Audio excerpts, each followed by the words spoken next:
So great to see you. I think it's already our 5th or 6th Q2B, so feels like home. And let's start with a little clip to introduce Quantum Delta, if it works. Okay, the clip, we had a little video, but we'll skip that. Just to recap, Quantum Delta, it's the ecosystem in the Netherlands. It's a national program, and we're aiming to grow the ecosystem on 3 technologies: quantum computing, quantum communications, and quantum sensing. And Delta, it's for 5 hubs. The D is for Delft, E Eindhoven, L Leiden, T Twente, and A Amsterdam. So 5 main hubs in the Netherlands. And before we go into this great panel discussion or this fireside chat, I would like to give you a few highlights of the last year, like what did we achieve in the ecosystem that we're really proud of. And one of the first things is science, because of course scientific progress is still very important to grow the technology. And a recent breakthrough we had is actually in materials. Like materials also played a major role in all the innovations in semiconductor industry. We believe this will also happen in the quantum industry. So we are very excited about this material, germanium, that we've been working on to build semiconductor qubits. And well, as you can see in the graphs, the properties the quality are improving much, and yeah, there's much to hear from this new material. It's coming from Delft. It's Professor Giordano's Capucci's lab. Second highlight I would like to mention, it's the House of Quantum. So last year I mentioned we are building up these facilities where companies can rent space, have labs, and work in an ecosystem approach, and they don't have to set up their own facilities because that's a lot of efforts. And the first 2 buildings are open now in Delft. And we're open also for memberships, so people can also, companies from outside Europe can become a member and work from there. So for instance, Sandbox, it's a member now and working from time to time from the premises. So this is really great highlight.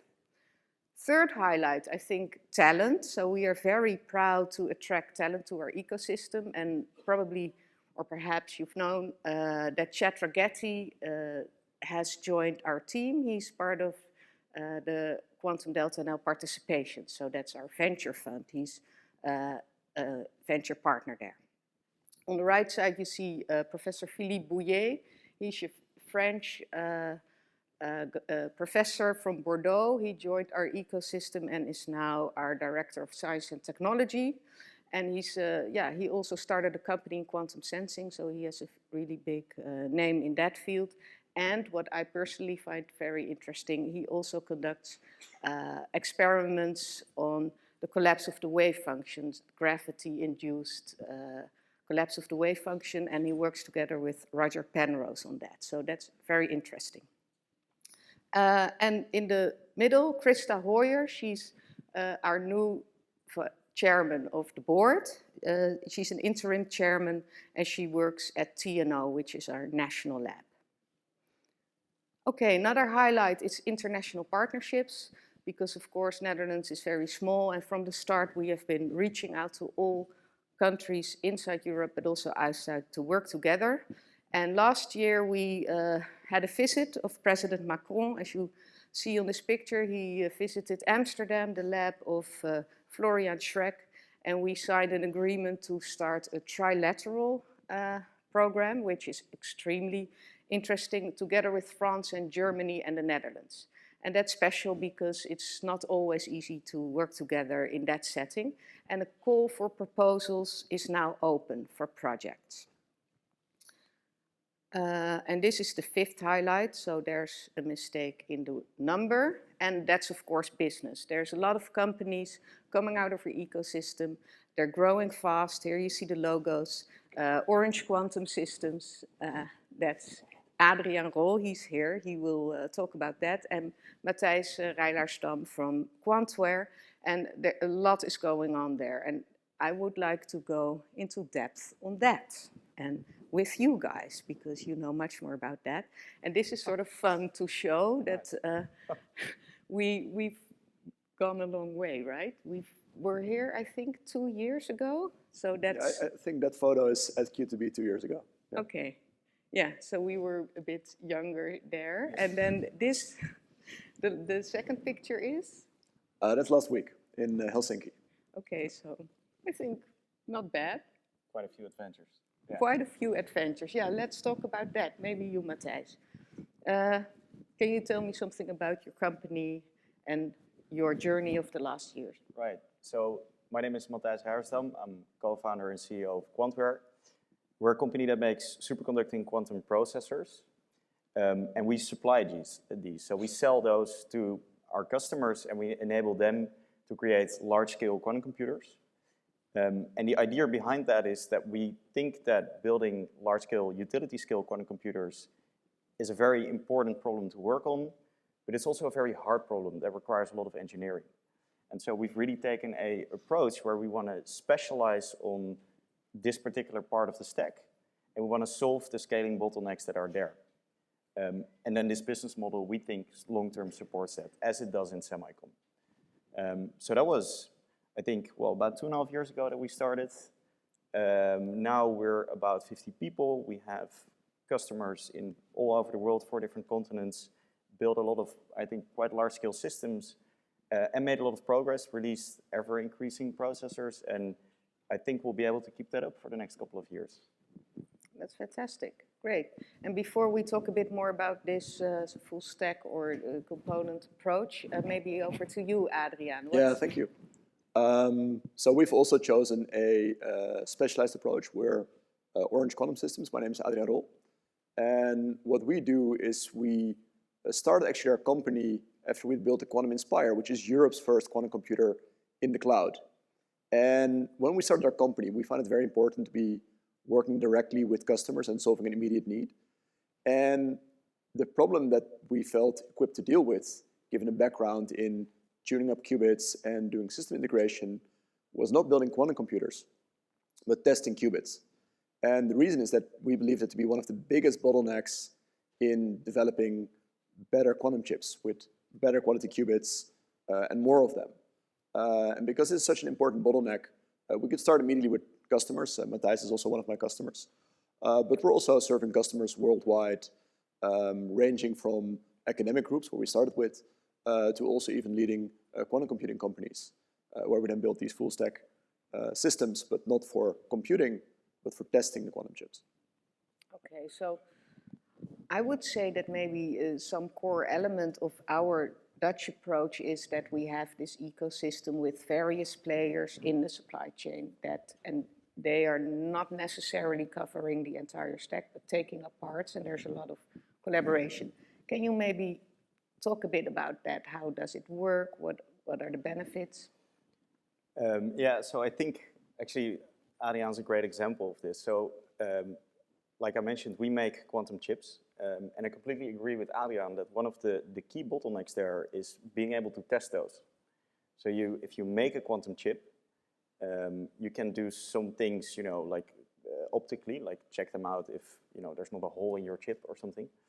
But then you wanna measure them, and because we have this specialized approach, we have 50 people at our company working on solving the scaling bottlenecks of that chip and being able to fabricate really high quality qubits. And Adriaan has, 30 people now, working on creating the testing systems that we need to test those at high throughput. And so we can focus with the full force of our company on solving the scaling bottlenecks of the chip, because Adriaan is best at what he does. Mm-hmm. And I think that as these systems will scale and the engineering problems we need to solve will get larger in magnitude, that is probably the only long-term sustainable approach. Okay.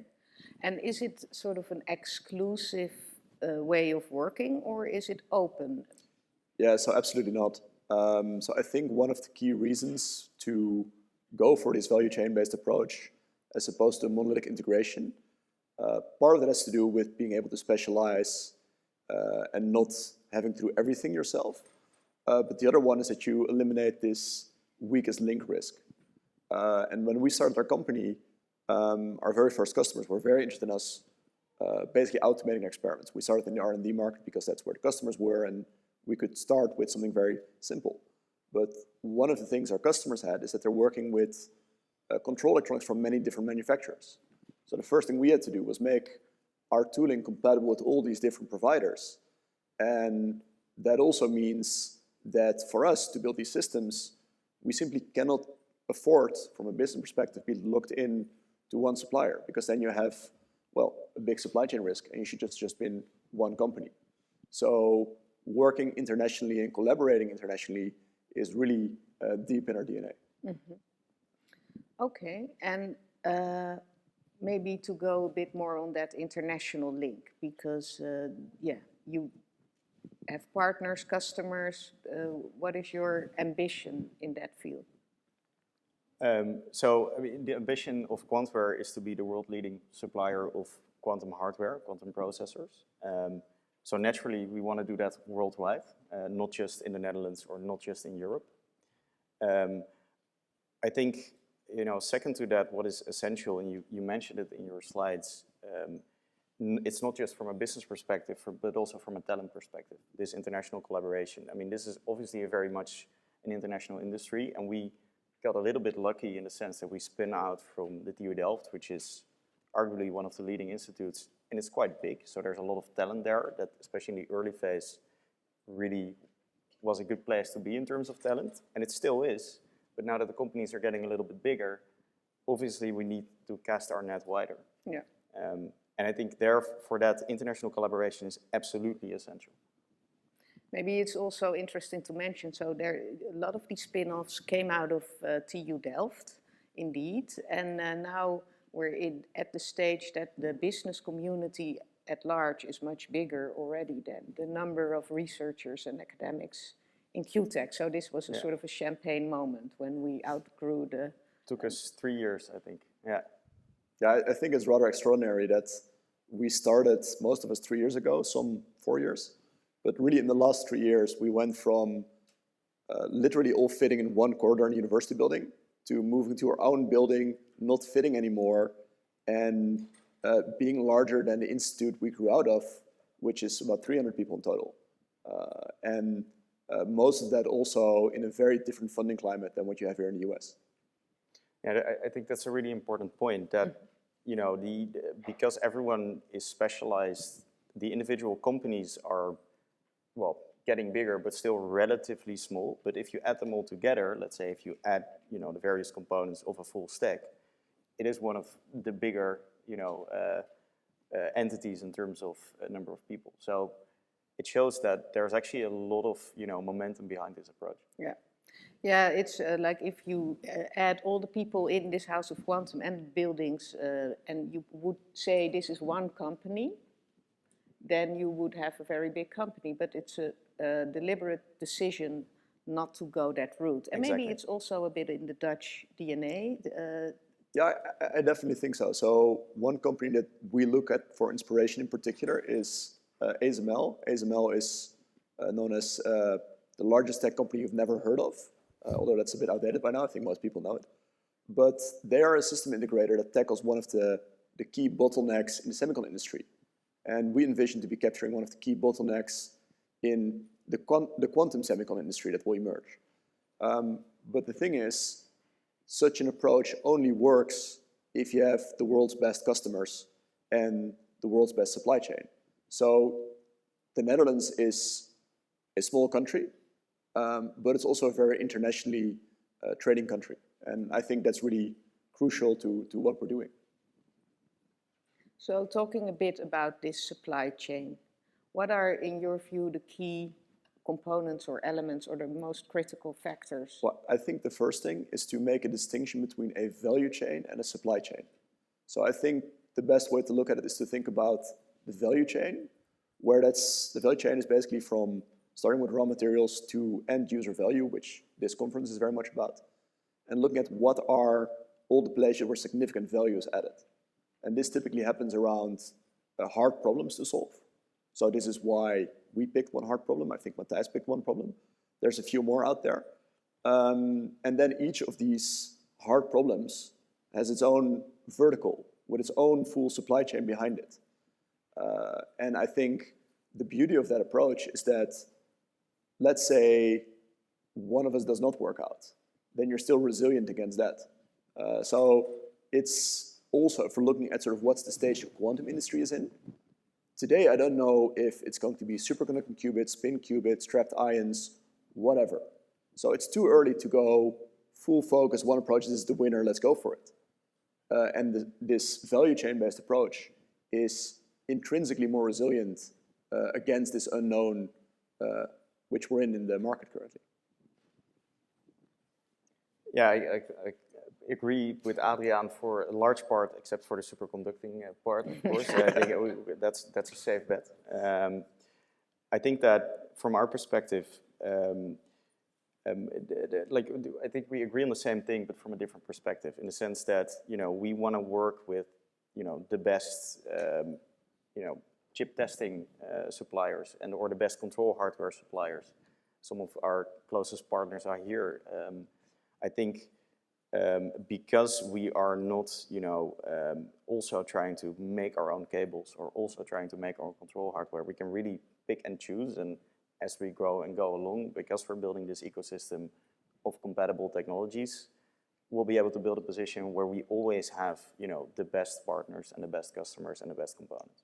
So I think that resilience against change is naturally in that ecosystem. Yeah, it's adaptive and resilient to changes, and it can also deal with problem or bankruptcy or something like that. Let's hope that will not happen in the near future, but of course. I think the probability that there will be at least a few very valuable companies coming out of the quantum ecosystem in the Netherlands is pretty high because of this approach. I think that's a good way to phrase it. And do you see also investors buying in on this approach? Absolutely. I think, we had this conversation many times before. I think there is still a big funding gap to fill in Europe. But I think, especially in the Netherlands, there is a lot of momentum, behind it. I think that's important. But we're venture capital funded. You guys are. I think most of the the slightly larger players in the Netherlands are now, and we see more momentum being gathered there. So I think this is actually a moment to maybe express some of our gratitude towards Quantum Delta, because I think, looking what the outside world says, is I think the Netherlands is particularly well organized, but how does that manifest itself? And I think there's of course the Infinity program, which was set up to help us in our early stage get investment in. But the interesting thing is that to do that well, you need to really take a longer strategic view and also consider hey, so we have our seed funding, okay, what's next? You have your Series A and beyond. And already a few years ago, you could identify there's, especially in Europe, a big gap in this late stage deep tech funding. And what I find really interesting is that I see things happening where we are succeeding in actually mobilizing the Dutch government to have their big investment fund say, hey, we want to prioritize quantum. And also saying, well, if we want to do that, we also need to mobilize the pension funds, which are very big in the Netherlands, to go in. And how do we get the international links in the financing landscape? And this is really something, so I'm a trained physicist. Yeah. This is not what I do, but the fact that this was picked up before it was a problem makes me very optimistic also about this, 3 to 5 years from now problems. Yeah. Okay, and we're getting to the end, but I want to talk a little bit about cultural aspects, because you said it comes from the University of Delft and it's a small ecosystem, but it's growing. Other forces get into play. Investors are in your board now, the culture changes, you want to partner internationally. How do we make sure that this culture, which was sort of a cozy academic culture, opens up and is open also to outside players? So at our company, we spend a lot of time on this. And I think that is essential. I think you have to be very intentional about it, talk about what your culture is and what are the values you want to keep. And I know, of course, Quantum Delta did this exercise already. And I think that is essential, and not just define the 5 words that are your values, but actually attach actions to that. And so, yeah, you're completely right. Openness is one of them, especially in the current geopolitical environment, that we keep collaborating and keep setting up these long-term relationships with other countries. Okay, I have to say thank you. Maybe last call to action, because we're here to do business and we really would like to engage more of you into our partner community in Netherlands. Thank you.